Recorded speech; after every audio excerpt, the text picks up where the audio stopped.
आङो गिबि खेबावनो बे जोंनि क'क्राझार सहराव थानाय राजिब सारनि न'आवनो जों फुंनि 10:30 रिंगासोआव जाहारबारि रननगरनिफ्राय गासै 14 न'खर मानसिफ्रा जयनिं जाफैदों जोंनि राजिब सारखौ मोजां मोननानै आरो जोंनि बिजेपि दोलोखौ मोजां मोननानै जोंनि चन्द्रपार माबायाव फोथाराव दा बावनो जोङो बिराद जुब जुब अखा हादोंमोन सानसे सिगांनिफ्रायनो अखा हाबाय थादोंमोन थेवब्लाबो जोंनि बाव गैयाब्लाबो 12-13 हाजारसो मानसिया बे मिटिङाव नुजाफैदों दा अब्ला नोंथांमोना बेखौनो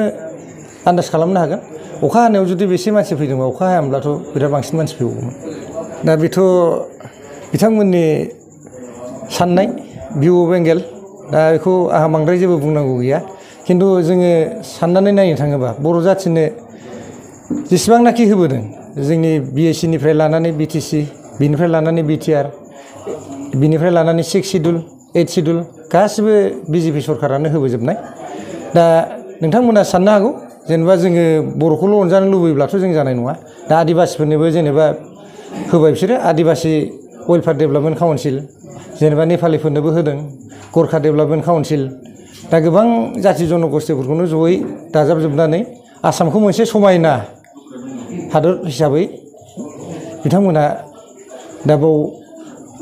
बानायनो थांगासिनो दं बाव जोङो बुंनो थाङोब्ला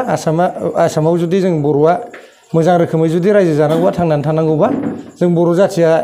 बेसेबां दङ आसामाव जेनेबा 3,66 लाख जनसंख्या दं दा जोङो बर'आ गासै 35 लाखसोल' दं दा जोङो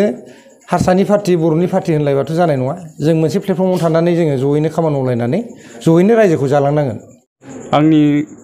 आं UPPLनिमोन आं BJPआव जइन जाबाय माने खारना बेनो बे BJPनि 9 नं बनरगाव समस्तिनि जे BJPआव टिकेट मोनबाय केन्डिडेट बेयो जोंनिनो गामिनि गामिनि केन्डिडेटखौनो जुदि होआब्ला बे जोंनिनो बिराद भुल जागोन ओंखायनो उल्था थांनाय बादि जायो गामिनि केन्डिडेट हिसाबै बेनोनो दा जों बेखौ मोजां मोननानै जों बेजोंनो फैनाय जाबाय आरो दैदेनगिरि आंनि फैनायाथ' बेनो आङो जोंनि गामिनि बे केन्डिडेटनि कारेक्टारखौबो आं मिथिगौ मानो होनबा बिथाङा बिराद मोजां मानसि